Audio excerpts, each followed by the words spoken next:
मैं गीता तिवारी, हमारे और आपके चैनल गीता भक्ति सीरीज में सभी मेरी माताएं और बहनें सभी को मेरा नमस्कार है। और माँ महत्व की बहुत सारी सभी को शुभकामनाएं मेरी ओर से। इसके पहले मैं माँ की पूजा कैसे करना है, नहान कितने हैं, वो वीडियो में दे चुकी हूँ, आप देखिएगा। आज मैं आपको माँ महत्व सुनाने जा रही हूँ। आप मेरा चैनल सर्च करके और अवश्य ही माघ महत्व की कथा डेली की सुनिए। आप मेरा चैनल अभी सब्सक्राइब कर लीजिएगा। जितने भी महाकुंभ के माघ के जो भी मेरे पास जानकारी है वो सारे वीडियो मैं आपको दूंगी। सारी जानकारी आपको मेरे वीडियो में प्राप्त होगी, तो अभी आप सब्सक्राइब कर लीजिए। तो आइए आज मैं आपको माघ महत्व का पहला अध्याय सुनाने जा रही हूँ। बोलिए गंगा मैया की जय। अथ पहला अध्याय। नारायणम नमस्कृत्य नरम चैवं नरोत्तम देवी सरस्वती चैवं ततो जया मुदीरयेत्। अथ नारायण नर नरोत्तम तथा सरस्वती देवी और वेद व्यास जी को नमस्कार कर जय शब्द का उच्चारण करें। महर्षि वेद व्यास बोले, हे सूत जी, प्राचीन काल में श्री वशिष्ठ मुनि ने अश्वमेध फल देने वाला माघ स्नान का फल एवं महत्व राजा दिलीप से कहा। उसी को मैं कहता हूँ, सुनो। सूत जी बोले, हे भगवान, मैं आपका शिष्य हूँ, कृपा करके मुझसे पद्म पुराण में कहे गए माघ मास के शुभ महत्व को कहिए। व्यास जी बोले, हे सूत जी, एक समय राजा दिलीप यज्ञ के पश्चात अमृत स्नान करके ऋषियों के द्वारा मंगलाचार करने तथा सब नगरवासियों के पूजित होने पर आपने नगर से बाहर निकले। मृगा के शिकार के प्रेमी राजा दिलीप कोलाहल से घिरे हुए, पैर में जूता पहने हुए, नीले रंग की पगड़ी बांधे, कवच धारण किए, अंगुलियों में बाघ नख पहने और हाथों में धनुष बाण लिए थे। उनके साथ पैदल सिपाही तलवार और ढाल लिए हुए घने मनोहर जंगल में विचरने लगे। बड़े बड़े स्रोतों को लांघने वाले तथा झाड़ियों में मृगों को ढूंढने वाले युवा पुरुष उनके साथ आनंद पूर्वक क्रीड़ा कर रहे थे। सेवकों के आवाज देने पर कि देखो देखो, यह मृगा भागा जाता है, मारो मारो, राजा स्वयं झटपट उनको मारता था। फिर इधर उधर वन स्थल में उड़ते भंवरों के झुंड को देखता। कहीं पर घड़ियाए हिरने झुंड में, जिसके बच्चे सब दिशाओं में इधर उधर भाग रहे थे। कहीं सियार भयंकर बोली बोल रहे थे, कहीं गैड़ों का झुंड हाथियों की तरह शोभा बढ़ा रहे थे, कहीं खोखलों में उल्लू बोल रहे थे, कहीं कहीं सींगों के पद चिन्ह दिखते थे, कहीं कहीं दार्तूल के नखों से विदीर्ण रक्त के भूमि रतिम हो रही थी, कहीं दूध भरे थनों वाली भैंसें इधर उधर घूमती थी, जो मानो रनिवास की भूमि प्रतीत होती थी। कहीं कहीं वृक्षों की घनी छाया थी और कहीं पुष्पों से वन सुगंधित था। कहीं पर लताक भंवरे गूंजते हुए तोरण सा बन रहे थे, कहीं भयानक बिलों से सर्पों की कैचुली और कहीं बड़े बड़े अजगर और उनकी कैचुली पड़ी दिखाई देती थी।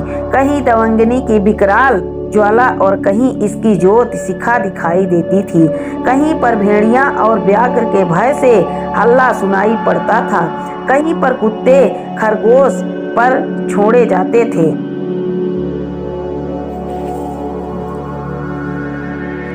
सरोवर पर राजगण विश्राम करके तब आगे जाते थे। वहां पर व्याघ्रों के शब्द से तथा राजाओं के शिकार खेलने और कंजरी मृदंग आदि से बजने की ध्वनि से घबराकर एक जंगल से निकल जो कभी तो पृथ्वी पर चौकड़ी भरता, कभी आकाश में और कभी पृथ्वी पर भी दिखाई पड़ता था। इसी कटीले घन वृक्षों के भयंकर जंगल में वह मृगा घुसा। तब राजा ने उसका पीछा किया। निर्जन स्थान में मृगा को न देखकर घबराहट तथा प्यास से राजा का कंठ सूख गया, तालू चटकने लगे, मुंह मलिन हो गया, सैनिक थक गए और घोड़े रुक गए। दोपहर के समय राजा प्यास के मारे व्याकुल हो गया। जल को खोजते खोजते उसने आगे समुद्र के बराबर एक बहुत बड़ा सरोवर देखा, जिसके किनारों पर घने वृक्ष लगे थे। जल स्वच्छ था, सुंदर घाट बने थे, उसमें बड़े बड़े कमल खिल रहे थे, जिन पर भंवरे गुंजर कर रहे थे। कमलनी के पत्तों से घिरे हुए कमल मकरंद मणि के समान दिखाई पड़ते थे। इसके जल में मछलियां तैर रही थीं और इसका जल साधुओं के समान मन के समान निर्मल था। शुद्ध लहरें भी शोभा दे रही थी और इसमें अनेक प्रकार की मछलियां चल फिर रही थीं और निर्दयी घड़ियाल भरे थे। कहीं पर लोभी के घर के समान दुर्भाग्य सेवर भी इसमें थी। इसका जल अनेकों पक्षियों के प्यास को शांत कर रहा था। चातक के दुख हरने वाले चंद्रमा की तरह तथा दातार की तरह दुखी लोगों के सुखों को हरने वाला था।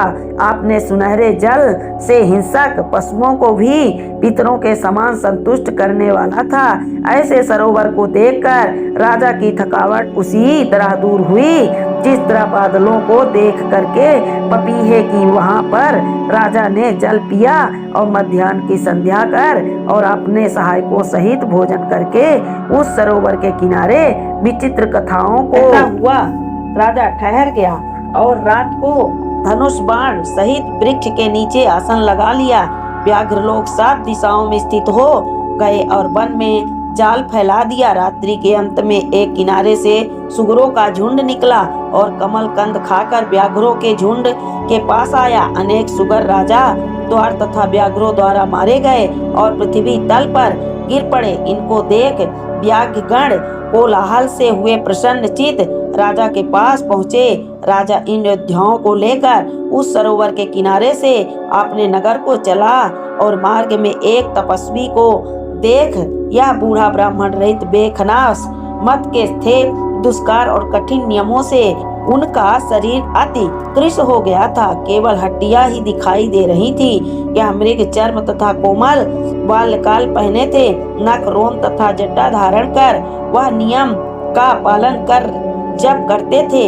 उस वनस्पति को देखकर राजा उसको प्रणाम कर हाथ जोड़ उनके सामने खड़ा हो गया। तब उस तपस्वी ब्राह्मण ने अलंकारों से राजा यह है पहचान कर परोपकार की इच्छा से इसको कल्याण के वचन कहे। महर्षि बोले, हे राजन, इस माघ मास के पुण्य काल में प्रातः काल इस सरोवर का स्नान छोड़कर क्यों जाते हो?